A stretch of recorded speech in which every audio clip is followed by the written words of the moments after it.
What is going on, everyone? Tim from Tierphone Orbital. I have taken another liberty and installed a personal hilt of mine. I've got a couple of other hilts that are in dire need of install. They're just sitting on my shelf as display pieces. There's a couple that were ahead of this, technically, but I really, really wanted to dig into the chassis design for this hilt. I wanted to do something unique because this is a unique hilt.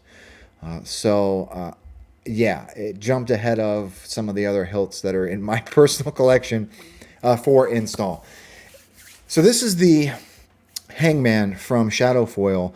And when I first saw the renders for this hilt, I loved it. I loved the like metallic gunmetal blue on silver or aluminum. That I think that color scheme looked really, really unique. We don't often see colors in lightsaber hilts like this. I mean, there was a couple that have come out, but typically we're just used to seeing some form of aluminum or weathered aluminum or brass or chrome, nickel plated brass.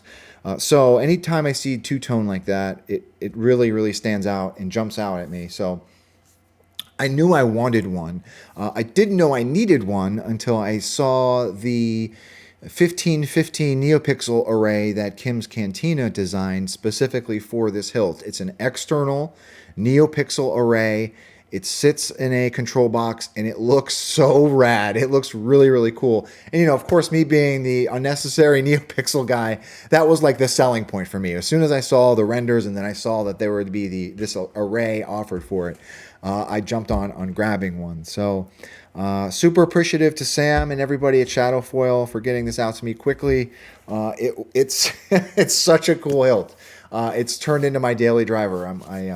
Yeah, super unique. So all of that being said, I wanted to do a unique chassis for this as well. And this was the test subject, right? I wanted to try something different. And because this was a personal, I think I was able to get away with that and do like a prototype chassis connector power solution for this particular hilt. And we'll go over that in a second. We'll go over the chassis and all of that. So yeah, without further ado, let's talk about the chassis first. We'll come into fusion.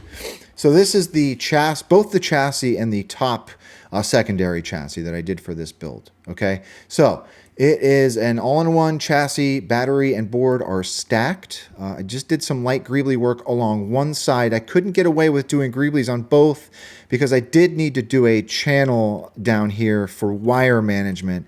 I needed this to be a little bit bigger because I had my kill switch sitting in this area, so I needed to make a little bit more room for extra leads, right? Usually I like to put my kill switch up top, but because of this particular build, I did it in this area, right? So 28 millimeter speakers down here. In this build, I put a 28 millimeter from Smuggler's Outpost.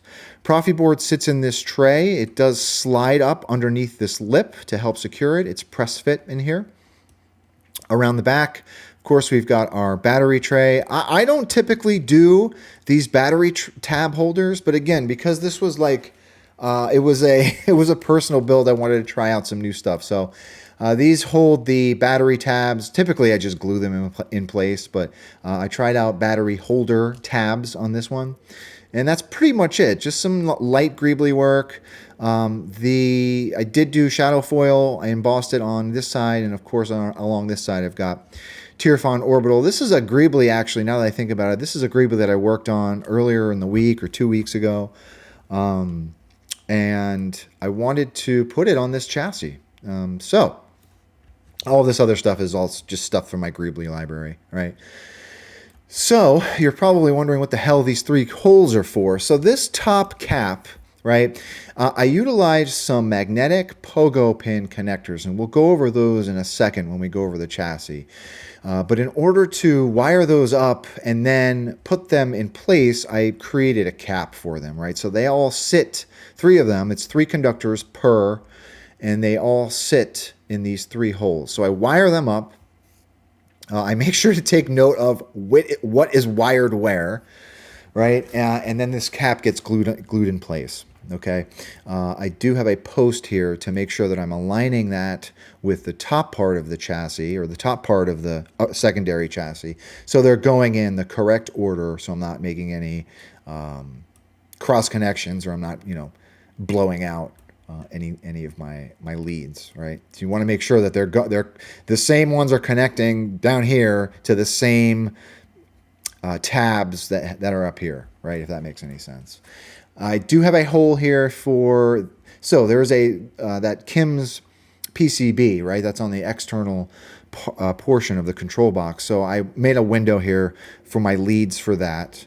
And around the side here, I've got a channel for onboard tactile switches. So the switches on this particular hilt are plunger type, like spring plunger switches. So I've got 2 tactile switches here.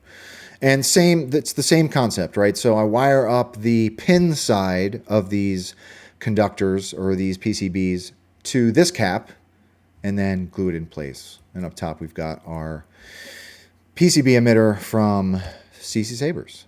That's it, right? A little bit complex, a little bit different. Never tried anything like this before, but I'm really, really happy with the result, right? So let's come down up to the top and talk about this rad hilt, okay? So this is, obviously, it's a clan-inspired hilt. This is from Shadowfoil. They're calling it the Hangman. So when I got this hilt, it was obviously brand new, and I wanted to weather this hilt. It was not easy to make that decision. This hilt, when it comes from Shadowfoil, is absolutely beautiful. This like gunmetal blue, I don't know how to describe it. It's like a dark navy blue. It looks really, really good. It looks really good. They offer a steel version as well.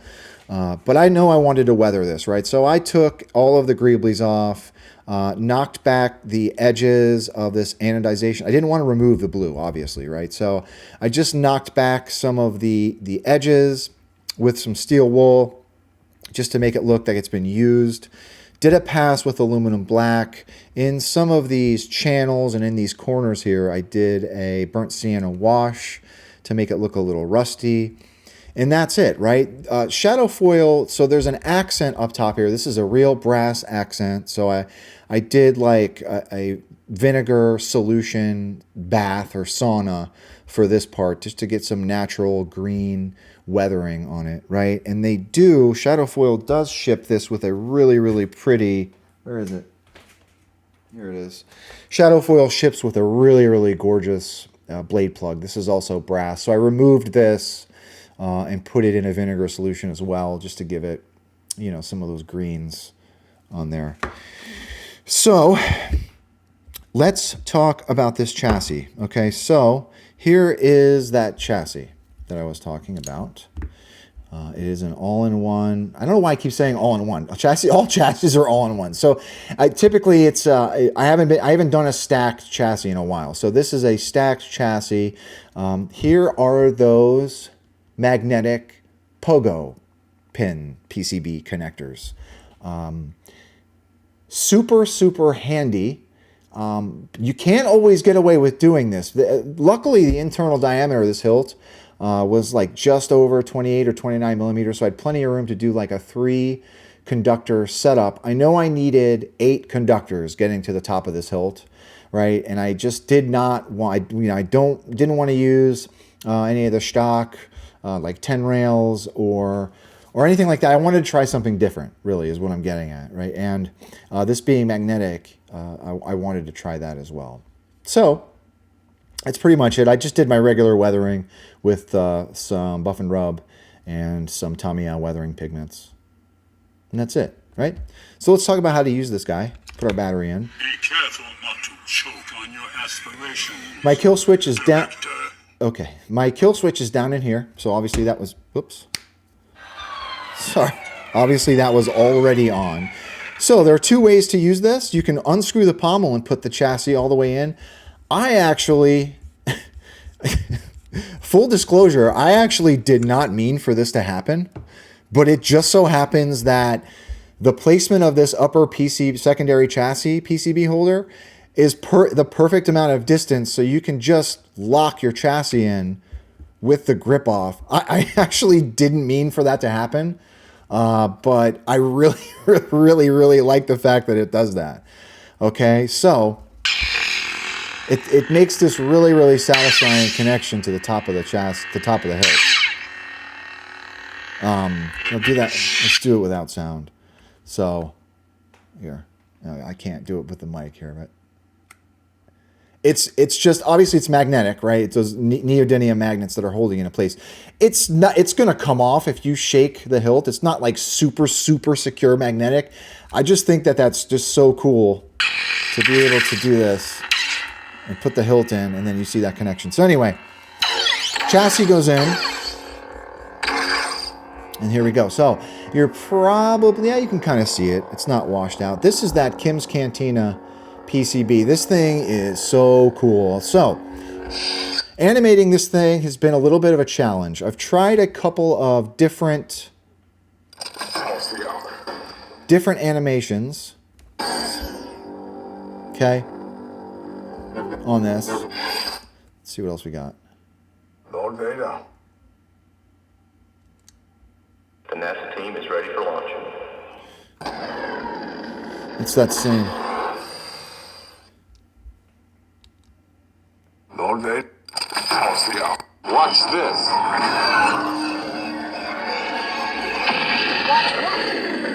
So there's a couple of different.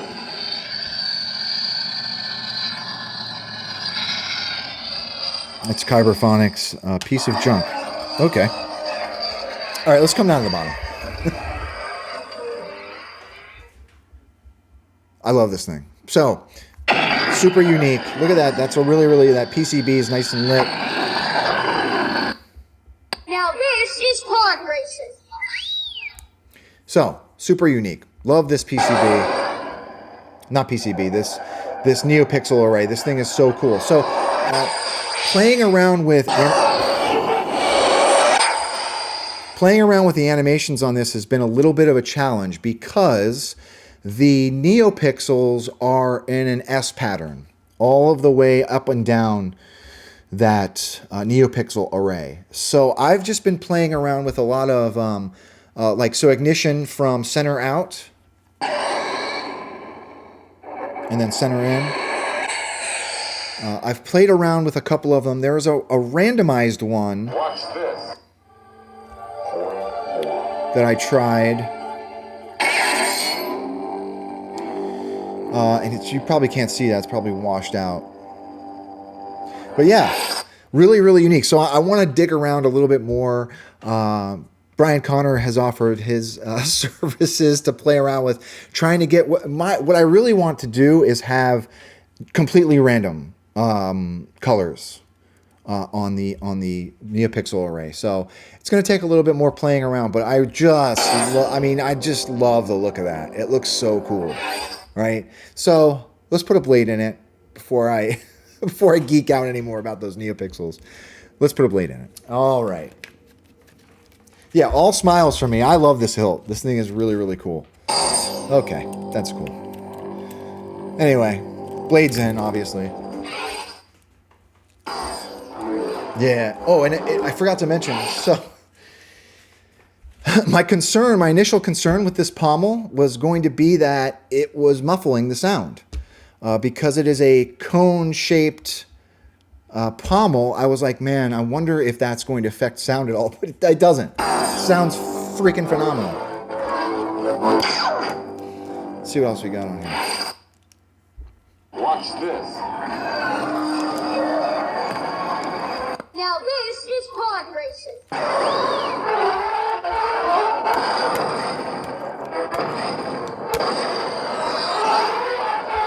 That Neopixel array. Keep wanting to call it a PCB. This thing looks so cool.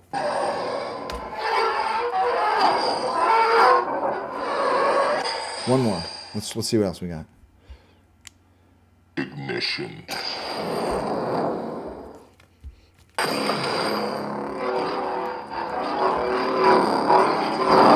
Yeah.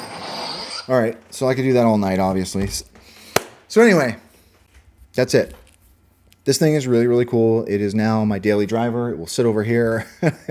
And I will be tinkering around a little bit more with some different animations for that Kims Cantina Neopixel array. I actually want to find a reason to use another one of these. I think Kims does offer these as a separate purchase if anyone wants to use them in like a chassis or something.